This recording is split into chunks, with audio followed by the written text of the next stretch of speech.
The History Center of Freeborn County will be featuring a new exhibit starting next year as it wraps up the revamp it's been working on since the pandemic.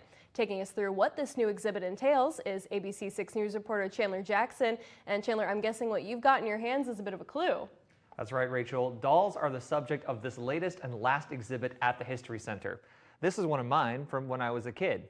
And it's all to honor a small piece of Albert Lea's history while making history fun for kids.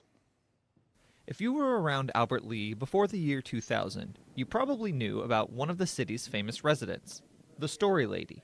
She collected dolls that she could tell stories to children with, and she used to go around and do that at different places when she was a school librarian. Norma Robson collected hundreds of dolls over the years. But when she finally retired, the dolls needed a place to stay. And so began the Story Lady Doll and Toy Museum. Well, I was actually involved with it before I ever moved back here because I knew about it, and I was really happy about it because I collected dolls at the time in California and volunteered. The museum served as a nonprofit, showcasing dolls of all types. Most that Robson had collected, others donated by fellow collectors like Agnes Boss, who not only helped start the museum, but also handmade many dolls in the collection, including one of the Story Lady herself. Boss died just a few years ago, but Karen Callahan remembers her fondly. She could never understand why we couldn't create dolls the way she could, because it was so easy for her.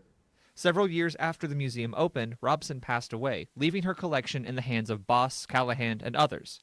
And for a decade and a half, they maintained the museum until financial straits pushed them to close in 2010 and donate much of the collection to the County History Center. Now the center is planning a new way to exhibit the collection while making history more accessible for kids. So we used to have cases in there just full of toys and dolls, but we wanted a space where kids could come and do that interactive hands-on learning. The new exhibit will feature a quiet reading room dedicated to the original doll museum, as well as a large play area full of toys and History is stories. It's the story of people. It's I think, important to make it a little fun, to show that it is fun, it's interesting. The Dolls and Toys exhibit will open up with the History Center on January 8th. And thanks to some generous donations, both January and February will be free for all guests. For more information, you can check out our website at KAAL-TV.com. Live in the studio, Chandler Jackson, ABC 6 News.